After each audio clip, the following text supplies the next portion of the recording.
Abra comigo em Salmo 132. Salmo 132.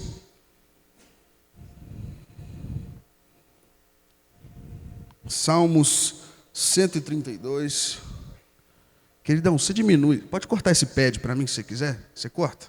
Daqui a pouco a gente volta com ele. Obrigado. Salmo 132. Pad é uma coisa engraçada, né? Qualquer coisa que você fala em cima do pad fica ungido. Você já percebeu? Vou fazer um teste. Coloca o pad de novo aí, mano. Se a gente ler uma receita de bolo agora, vai ficar ungida. Coloque 2 ovos. Uma xícara de óleo. Açúcar. Agora mexa. Não, estou brincando. Corta isso aí. Obrigado. Querido, Salmo 132. Esse salmo tem feito parte da nossa casa em Upper Room. Esse salmo, ele se tornou uma missão para nós. E a minha oração nessa noite, esses poucos minutos que a gente tem junto, é que essa se torne a sua missão. Amém? Versículo 3 diz o seguinte: eu não entrarei na tenda em que moro, nem me deitarei no leito em que repouso. Não darei sono aos meus olhos, nem repouso às minhas pálpebras, enquanto eu não encontrar um lugar para o Senhor, uma morada para o poderoso de Jacó. Eu vou ler mais uma vez, você me permite? Versículo 3: eu não entrarei na tenda em que moro, nem me deitarei no leito em que repouso. Eu não darei sono aos meus olhos, nem repouso às minhas pálpebras, enquanto eu não encontrar um lugar para o Senhor, uma morada para o poderoso de Jacó. Queridos, feche seus olhos nessa hora. Jesus, essa é a tua palavra. E que privilégio, Jesus, nós temos de nos reunirmos em torno da tua palavra, Jesus, que é viva e verdadeira. Nessa hora, Jesus, oramos para que o Senhor fale aos nossos corações, ministra aos nossos corações. Eis-nos aqui, Pai, com o coração aberto, para ouvir a tua voz nessa noite. No nome de Jesus. Amém. Eu não repousarei. Eu não entrarei na minha tenda. Eu não voltarei, em outras versões, para casa.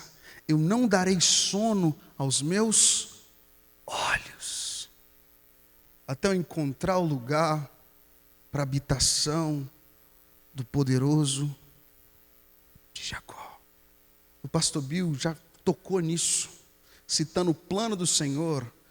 O plano do Senhor é habitar desde o princípio.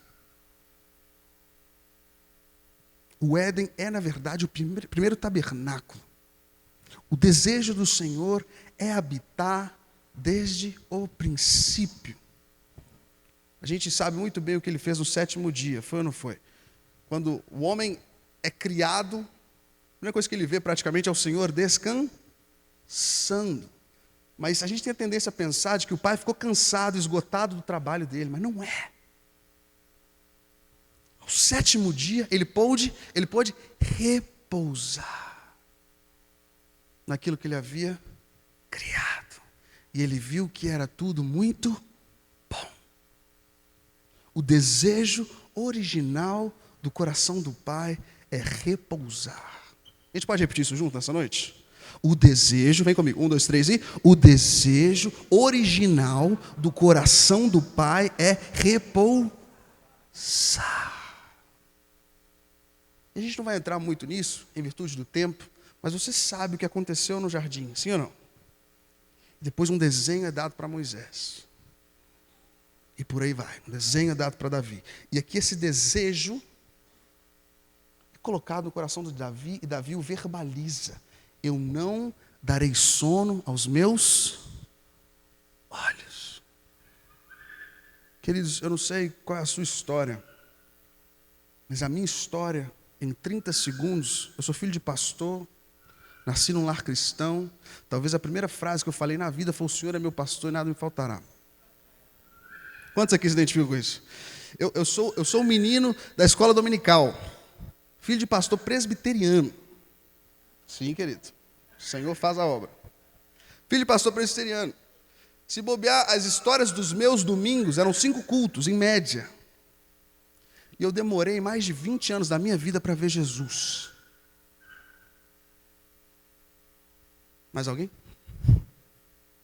Eu encontrei religião antes de encontrar Jesus.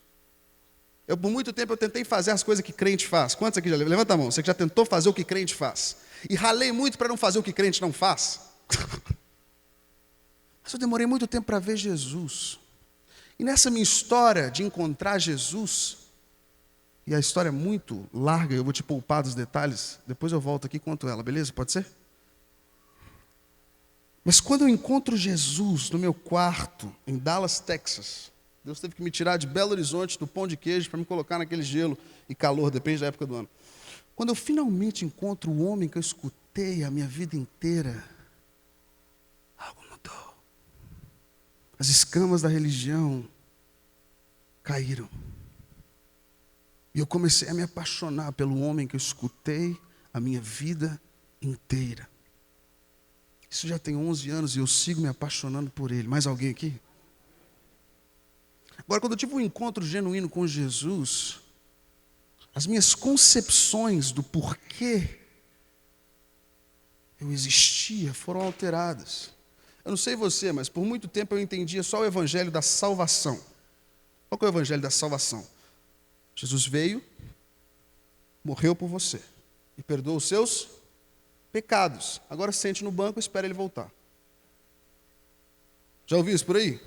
Não de forma tão clara, mas e agora o que eu faço? Ou seja, no meu processo de encontrar Jesus, eu me deparei com o evangelho do reino. O evangelho do reino, ele te dá a missão. É o agora que eu tenho Jesus, agora que eu reconheço Jesus como meu Senhor e Salvador, o que eu faço? Eu sirvo a Ele. Está acompanhando a linha de raciocínio? Estou criando para você uma linha do tempo até a gente pousar aqui. Você está comigo nessa noite? Ou seja, o evangelho do reino, ele te dá uma missão. Você entende que a oração do pastor não é mais santa que a sua. Porque o preço que foi pago pela vida do pastor Bill foi o mesmo preço pago pela sua vida. Sim ou não? Ou seja, algo é ativado dentro de você. E nesse processo, a adoração sempre fez parte da minha vida. Desde novinho, com 6 anos, comecei a tocar piano, forçado. Aos 12, meu pai me deu meu primeiro violão e eu me encontrei naquilo ali. E naquele ambiente ali de estudo, seminário bíblico nos Estados Unidos, quando eu vejo Jesus, abraçado da minha identidade, eu começo a servi-lo com o meu dom. Acelerando um pouquinho a história para você entender o contexto, eu volto a morar nessa nação, encontro o meu amor da escola, a gente se casa, a gente começa a discipular a banda dos adolescentes da igreja, 8ª Igreja Presbiteriana de Belo Horizonte. E nesse processo de discipular adolescentes, o Senhor nos dá a orientação de criar uma noite de adoração. E começamos já fazendo história, querido, que a gente criou a primeira noite de adoração da história da IPB. Sim ou não? É cabuloso, brincadeira. Ali a gente começou a fazer noite de adoração em uma igreja presbiteriana em Belo Horizonte, e o nosso ministério nasceu. Ali o pai deixou claro que o nosso chamado não era só para aquela juventude, mas tocaria uma geração. E logo em seguida o pai me dá a orientação de gravar minha primeira música. Primeira vez que eu entrei no estúdio na vida, foi para gravar uma música que talvez você já ouviu, que chama Lindo És. Quantos aqui já escutaram a música Lindo És? Sim, e o motivo que você escutou é porque o pai soprou nessa canção. E depois outras pessoas também gravaram no Brasil. E a gente subiu essa canção ali com 15 pessoas inscritas no nosso canal no YouTube. E da noite para o dia o pai fez assim, ó. E talvez você ache que isso é legal. Mas a gente vai entender que nem tudo são assim. A nossa canção ficou viral no Spotify e do nada a gente começou a fazer parte do que Deus estava fazendo no Brasil. Ou seja, estou construindo para você uma linha do tempo. Você está comigo? Encontrando Jesus, o meu chamado, na minha identidade, eu comecei a servi-lo e sendo obediente do que ele estava me confiando. E ele fez o resto. Nunca colocamos $1 de impulsionamento. Eu escutei a história de vocês que vocês estão vivendo algo parecido. E glória a Deus por isso. Mas voltemos para a nossa missão.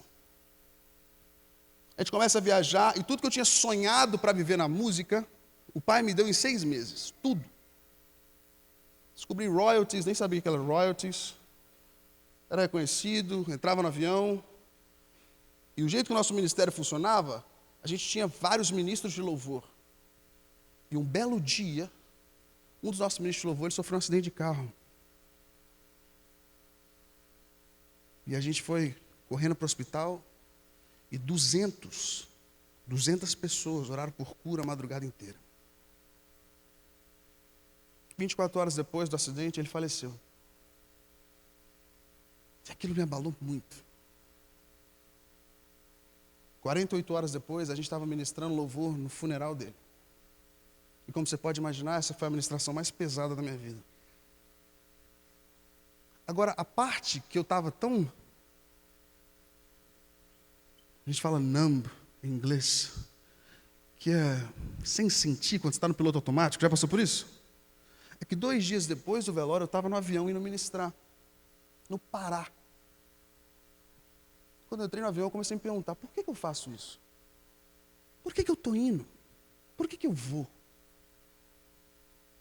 Eu queria estar em casa agora no meu pijama. Por que eu saio? E eu entrei na minha crise da meia-idade aos 27 anos. Alguém já passou por isso? A crise da meia-idade? Levanta a mão. Eu, aos 27 anos, já tinha vivido tudo que eu tinha sonhado, tomo o maior baque da minha vida e começo a fazer perguntas. Não sei se você sabe disso, mas perguntas é uma forma inteligentíssima da gente entender a situação que a gente está. Perguntas têm poder incrível. Uma boa pergunta pode determinar se a conversa vai ser boa ou ruim. Quantos aqui já sentaram para tomar um café com alguém e foi chato? A gente tem a tendência a colocar a culpa na outra pessoa, mas talvez você mandou mal nas perguntas. Perguntas têm um poder incrível. E já nós vamos pousar aqui. Você está acompanhando a linha do raciocínio? Sim ou não? Você está comigo? Ali eu comecei a fazer perguntas. Por que eu faço? Qual que é a minha real missão? Por que eu vou? E resumo da história. Alguns meses depois, o pai nos levou para visitar 2 bases missionárias lá na Europa. A primeira era na Suécia. Pensa num lugar bonito, mas vazio, sem presença. Eu não entendi porque eu estava lá. Você já foi para um lugar que você acha que é estranho? Levanta a mão. Você fala, o que eu estou fazendo aqui? Esse foi a Suécia para mim. Ficamos lá 5 dias, depois a gente foi para uma base no interior da Alemanha, numa cidade chamada Herrnhut. Levanta a mão, você que já escutou essa palavra na sua vida. Herrnhut. Herrnhut é onde aconteceu o mover dos morávios. Levante a mão, você que já escutou falar dos morávios. Agora, você que está tomando nota, esse vai ser seu para casa. Você está comigo nessa noite? Chega em casa e digita no Google, morávios. E eu oro para que isso edifique a sua vida. Eu vou resumir eles em 30 segundos. Esse povo viveu uma reunião de oração que durou 120 anos. Ao ponto que eles se vendiam como escravos em prol da propagação do Evangelho. Então, a segunda base que eu estou indo visitar é nessa cidade. E para piorar, ou para melhorar, entre aspas, a base que hoje é missionária era uma base do Hitler na Segunda Guerra Mundial. Um negócio louco. E hoje treina ministros de louvor e músicos da Europa inteira. É um negócio louco. E o ambiente você já pode sentir que é diferente da primeira, sim ou não? E ali, pastorzão, eles me levam na reunião de oração dos caras, e numa noite de adoração. Numa capelinha que é do tamanho desse palco aqui, se bobear, com um violão que eu tenho certeza que Hitler tocava nele, e num carrão, irmão, que era dos morávios, com certeza, de 400 anos antes, porque um negócio velho, o violão quase desafinado, mas foi o som mais doce que eu escutei na minha vida até ali naquela história. Cara, eu entro no avião de volta para Confins da Terra, já esteve lá, querido? Ora por nós. Eu entro no avião de volta e eu pergunto ao senhor, o que o senhor está falando comigo? Ele fala, Felipe, tem 2 possibilidades diante de você. A primeira, você continua a vida no ritmo que você está. E eu posso te dar até edifícios ao redor do mundo, mas eles vão estar vazios, sem presença. A segunda, você me entrega tudo. Essa carreirinha gospel que eu te dei aí, que você acha que é legal, e o resultado vai ser diferente. Querido, é com alegria no coração que eu te conto que antes do avião tocar, em Guarulhos ainda, era conexão, eu tinha entregado tudo no meu coração. Tudo que é rádio, tudo que é não sei o quê, tudo que é não sei o quê, todo esse sistema do Brasil de conferência, de tudo. E o que nós fizemos foi só cumprir o que já estava marcado e decidimos não viajar mais. E o que Deus nos orientou? Era reunir em igrejas vazias em Belo Horizonte para adorar o nome dele. Sem YouTube, sem Instagram, só a equipe. E ali o Senhor nos lavou, querido. Quando eu entreguei, eu não sabia que Ele me entregaria de volta. Se eu estou aqui hoje é por causa da graça dele. Porque eu não sabia. Agora, lembra que eu falei da crise da meia-idade? Nós estamos chegando nesse ponto aqui. Você está comigo, sim ou não? Nessa crise da meia-idade, fazer perguntas, eu fui entendendo qual que é o meu chamado de fato e de verdade. E eu oro para que seja o seu. O objetivo é Ele. Você pode falar isso para o seu vizinho? O objetivo é Ele, é o objetivo final. Conhecer a Ele é o objetivo final. Viajar o Brasil em nome dele não é o objetivo. Você está seguindo? E você pode pegar essa frase para você, para a sua realidade agora. Fazer o primeiro milhão, não sei quantos empreendedores tem aqui, não é o objetivo. Estourar não é o objetivo. Ter uma canção virar. O objetivo é conhecer a Ele. É Ele, por Ele e para Ele. São todas as coisas. E aí, nesse contexto de entregar tudo, de só estar em ambientes vazios, o Senhor literalmente nos deu uma visão do que seria a pandemia antes da pandemia. Porque Ele nos mostrou templos vazios. Eu não tinha nem ideia do que era aquela visão. Hoje todos nós sabemos, sim ou não? Nesse contexto de entregar tudo, Ele nos orienta a mudar de país 6 semanas antes da pandemia começar.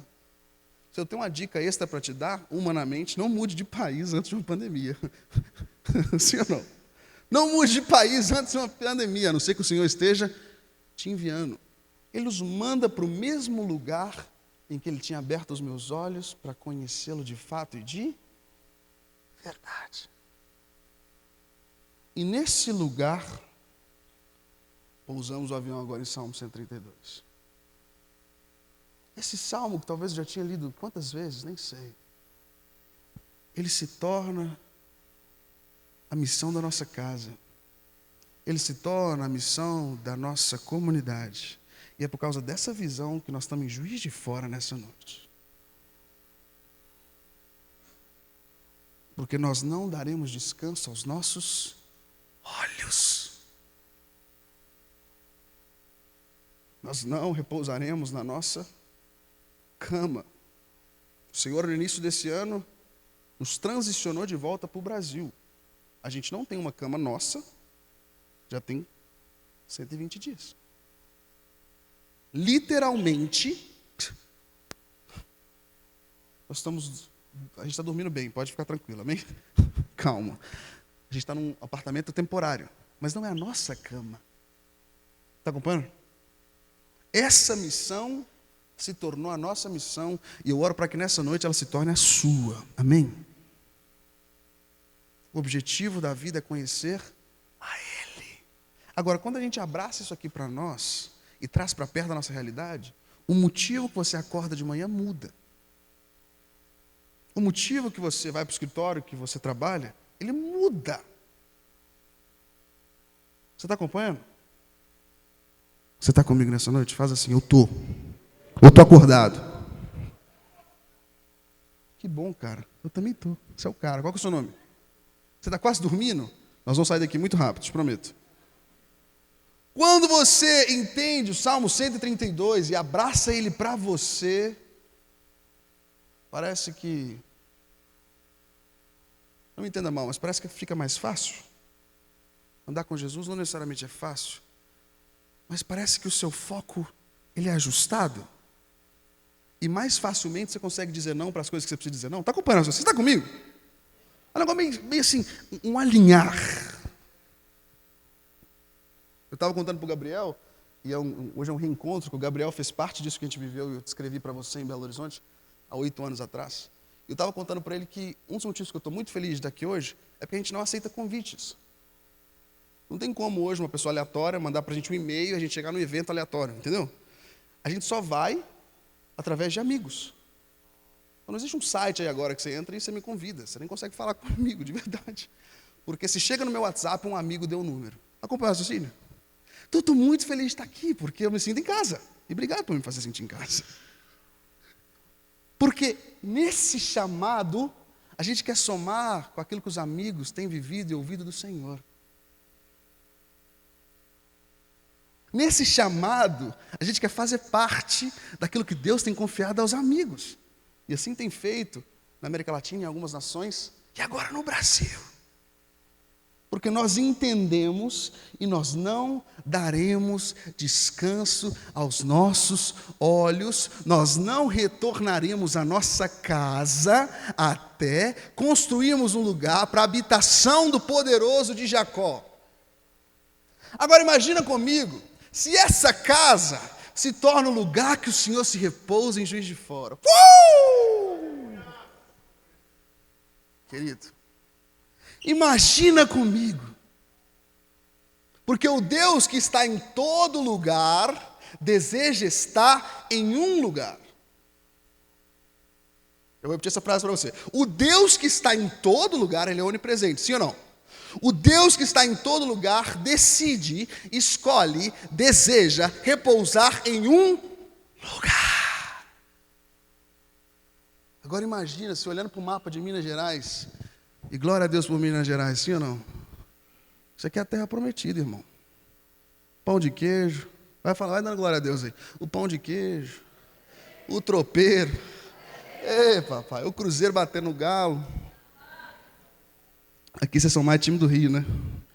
Ô, gente, que vergonha de vocês. Nós vamos orar no final. Imagina o Senhor, quando olhar para Minas Gerais, para a Zona da Mata, e quando essa igreja se reúne em nome dEle, para adorar o nome dEle, imagina o coração dEle se aproximando assim, ó.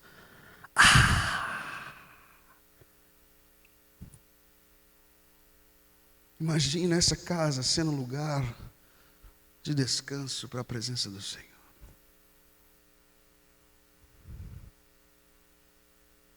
Eu não sei você, querido, mas isso mudou a forma que eu acordo de manhã.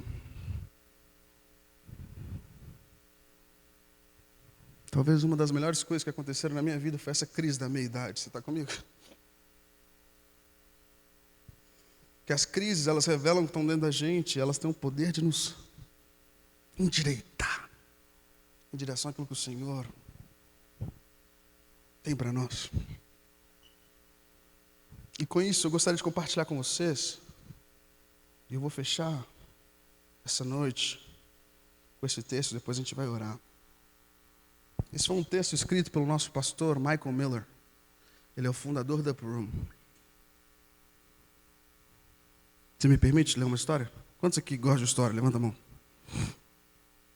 Eu acabei de usar o ChatGPT para traduzir essa história para o português. Você já usou o ChatGPT hoje? Esse negócio é poderoso, vaso. Traduziu em 1 segundo. E a história começa assim. É sexta-feira à noite, 22h46, outono de 2013. Eu estou cercado por 30 jovens, adultos, sentados em uma sala escura, onde 3 irmãos e um amigo tocam música sobre nós. Não sobre eles, mas ali naquele momento, entendeu? Sim ou não? E eles cantaram o mesmo coro de uma música por 45 minutos. No entanto, a presença do Senhor, o Espírito Santo, esteve aqui desde o momento em que eu entrei nessa sala, às 22h02. Desde então, essa declaração ardente tem estado no meu coração, passando pela minha mente. Fui dominado por ela enquanto me ajoelhava no chão e fechava os olhos. Repetidamente, a única coisa em que eu conseguia pensar e dizer era: aqui estou, para encontrar-me com um homem que tem fogo em seus olhos. Estou aqui para encontrar-me com um homem que tem fogo em seus olhos. Eu estou buscando, estou esperando, estou procurando essa noite pelo homem que tem fogo em seus olhos. A fome enche a minha alma, Um anseio profundo desperta novamente. Uma profundidade em mim que começa a clamar. Esse único clamor. Quero ver o homem, aquele que tem fogo em seus olhos. Eu preciso ver o homem, aquele que tem fogo em seus olhos. Não há desejos maiores, outras paixões se dissipam. Minha perspectiva mudou e minha alma está determinada. Esta noite eu me encontrarei com um homem, aquele que tem fogo em seus olhos. À medida que eu olho ao redor da sala, mais e mais jovens chegam, entrando cambaleando por toda a sala. Imediatamente seguem o exemplo. Deitam-se no chão, sentados em uma cadeira. Talvez reconheçam alguém que conhecem, mas eles também estão perdidos, sentados, deitados, andando. Eles também estão aqui para encontrar-se com um homem que tem fogo em seus olhos. É como se todos nós estivéssemos enfermos de amor. Anseio, fome, desespero, zelo são sintomas de coração que foram afetados, despedaçados, desfeitos por esse homem, o homem com fogo em seus olhos. Quão perto podemos chegar? Quanto podemos ver? O que mais há para saborear? Oh, você já conheceu o homem, aquele que tem fogo em seus olhos?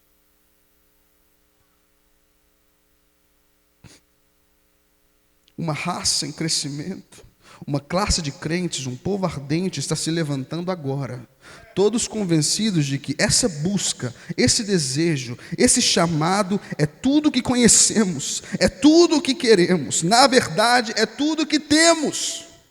Ele, o homem, aquele que tem fogo em seus olhos, tomou residência. Ele me escolheu e nos escolheu. Ele desejou colocar esse fogo, o que está em seus olhos, dentro de mim. E desejou colocar esse fogo dentro de você. É um fogo que consome, um fogo que refina, é um fogo que arruina, é um fogo que queima, é um fogo que marca, é um fogo que cura, é um fogo que prevalece, é um fogo que nunca se apaga, nunca se extingue, nunca se vá. Esse fogo só cresce. Esse fogo só se espalha, e está se espalhando agora. E você sabe quando também declara: eu estou aqui para encontrar-me novamente com um homem que tem fogo em seus olhos.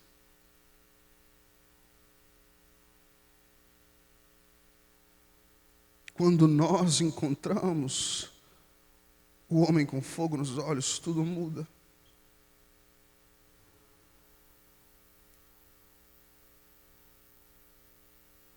Quando nós encontramos o homem que tem fogo nos olhos, o porquê das coisas muda. A gente entende que as nossas orações, elas não estão atingindo o teto, elas estão atingindo o peito de um homem que morreu por mim e por você, e que voltará. Querido, eu vou repetir isso para você. A sua oração, ela não está atingindo o teto. Eu não sei você, mas muitas vezes esse era meu sentimento. Levanta a mão, você compartilha. A sua oração está atingindo o peito de um homem que está sentado no trono, à destra do Pai. E ele voltará para reinar.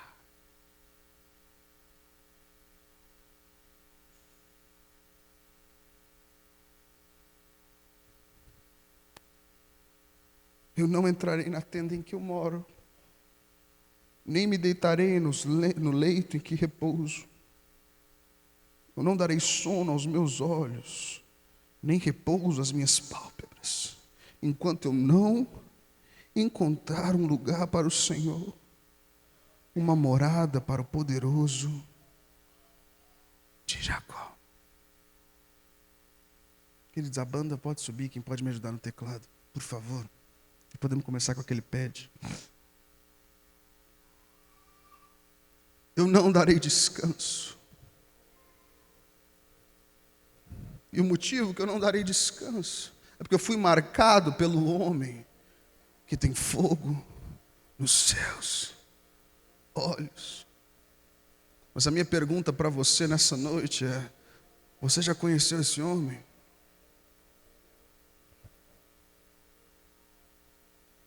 Você de fato, de verdade, conhece esse homem? Você de fato, de verdade, tem se relacionado com esse homem? Quando vocês sentam junto para tomar o café de manhã, não sei, você faz perguntas para esse homem. Você já sabe o que move o coração desse homem. Você já sabe os anseios desse homem. Você já sabe do plano redentor desse homem. O homem que tem fogo nos olhos. O homem que tem fogo em seus olhos. É o mesmo homem que morreu por você e nessa noite ele te lembra que você é filho amado.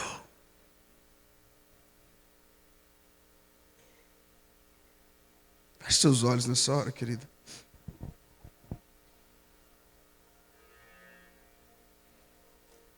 Eu vou pedir para que as luzes sejam reduzidas e esse é o seu momento com o Senhor.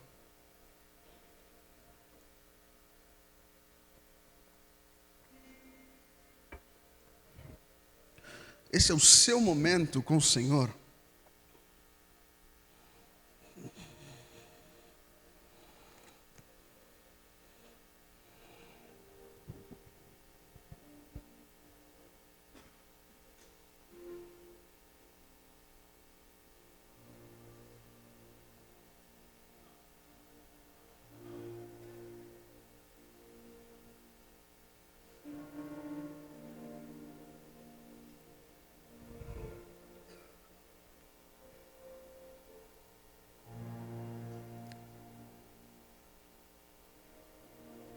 E eu vejo o Senhor destacando algumas coisas para nós nessa noite.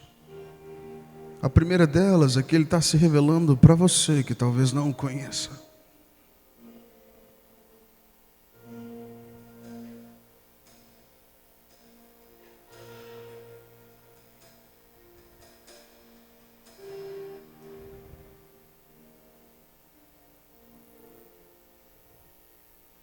E se esse é você, nesse ambiente de reverência e adoração, eu te convido a ficar em pé no seu lugar. Se você nessa noite, você se deparou com a realidade de que você não conhece o homem,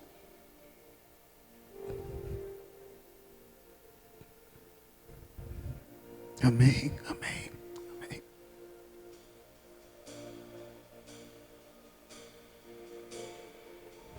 Ele está se revelando para você nessa noite.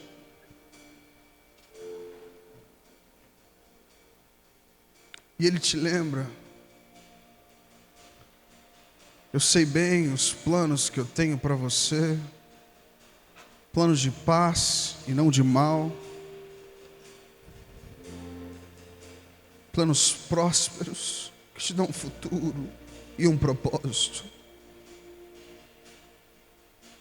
Ele também te lembra nessa noite de que nem olhos viram, nem ouvidos ouviram, nem jamais penetrou no coração humano que Deus tem preparado para aqueles que o amam. E Ele também te lembra que você é um filho amado.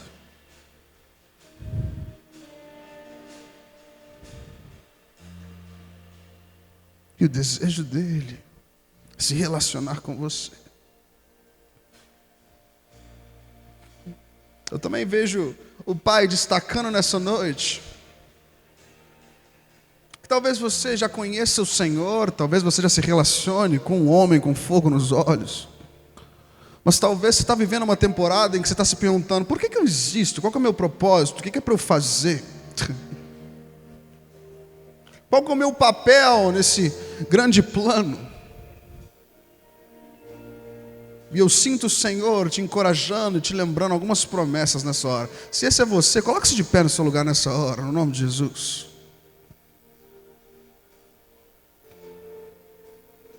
Você que já ama o Senhor, você que já relaciona com o Senhor, mas que talvez você tenha andado distraído, talvez você tenha gastado mais tempo no seu telefone do que talvez mais tempo em oração. E nessa noite, o Pai te lembra desse plano que é maior do que eu e que você, que é maior do que o seu CNPJ, é maior do que aquilo que você pode imaginar. Onde o homem que tem um plano redentor nos incluiu como parte desse plano. Se esse é você, coloque-se de pé no seu lugar.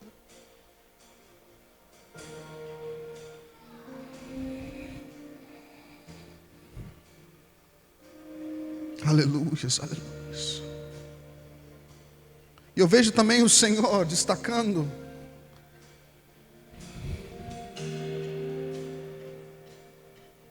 tem gente aqui nessa noite que está com um sentimento de que o que faltava para mim era isso. O que eu precisava era dessa missão. E você está aí nos seus lugares agora grato, porque você está sentindo o Senhor falar com você, e você quer abraçar esse voto como seu, pessoal. Você que nesse momento de pregação você sentiu, isso é para mim. Você que nessa noite deseja abraçar Salmo 132 como sua missão pessoal, coloque de pé no seu lugar. Coloque de pé no seu lugar.